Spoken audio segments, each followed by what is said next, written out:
మన కృష్ణా గోదావరి బేసిన్లో గ్యాస్ పెట్రోల్లో 50% మన రాష్ట్రానికే కేటాయించాలి. పెంచిన పెట్రోల్ డీజిల్ గ్యాస్ ధరలు రద్దు చేయాలి. గ్యాస్ పెట్రోల్ డీజిల్ ధరలను ఉపసంహరించుకోవాలని మన రాష్ట్రంలోని కేజీ బేసిన్లోని ఉత్పత్తి అవుతున్న గ్యాస్ చమురుల్లో 50% వాటా మనకే కేటాయించాలని డిమాండ్ చేస్తూ హెచ్పీసీఎల్ లేబర్ గేటు దగ్గర నిరసన కార్యక్రమం సిఐటియు జోన్ నాయకులు కె. పెంటారావు అధ్యక్షతన జరిగింది. ఈ కార్యక్రమంలో సిఐటియు జోన్ ప్రధాన కార్యదర్శి ఆర్.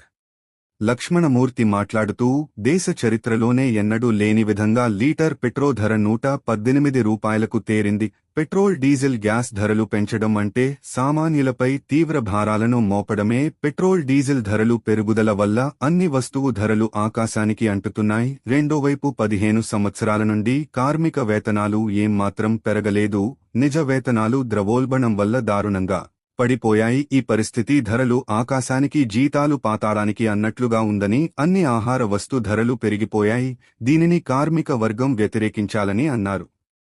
ఇరాన్పై యుద్ధం తర్వాత మన దేశంలో పెట్రోల్ ధరలు 24%, ఎరువుల ధరలో 31% పెరిగాయి. ఎన్నడూ లేని విధంగా రసాయనిక ఎరువులకు రేసిన పద్ధతి వచ్చింది. పెరిగిన ధరలకు అనుగుణంగా కార్మికులకు జీతాలు పెరగకపోతే బతకడమే కష్టంగా ఉంటుందన్నారు. ఈ కార్యక్రమంలో హెచ్పీసీఎల్ కాంట్రాక్ట్ లేబర్ యూనియన్ ప్రధాన కార్యదర్శి జి. నరేష్, అధ్యక్షులు Krishnarao, PV Bhaskararao, B. Srinu, S. Vasu, J. Koteswararao తదితరులు పాల్గొన్నారు.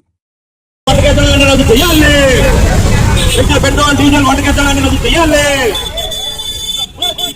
కేంద్ర రాష్ట్ర ప్రభుత్వాలే పెంచిన పెట్రోల్ డీజిల్ వంటకెత్తలు రద్దు చేయాలి. రోజు రోజుకు పెంచుతున్న ధరలపై పోరాటం చేస్తాం. రోజు రోజుకు పెంచుతున్న ధరలపై పోరాటం చేస్తాం. కేంద్ర రాష్ట్ర ప్రభుత్వాలే పెంచిన పెట్రోల్ డీజిల్ వంటకెత్తలు రద్దు చేయాలి. రోజు రోజుకి పెట్రోల్ డీజిల్ వంటకెత్తలు రద్దు చేయాలి.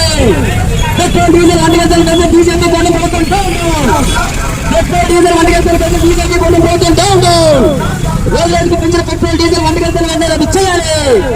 రోజు రోజుకి పెంచిన పెట్రోల్ డీజిల్ వంటగంటలు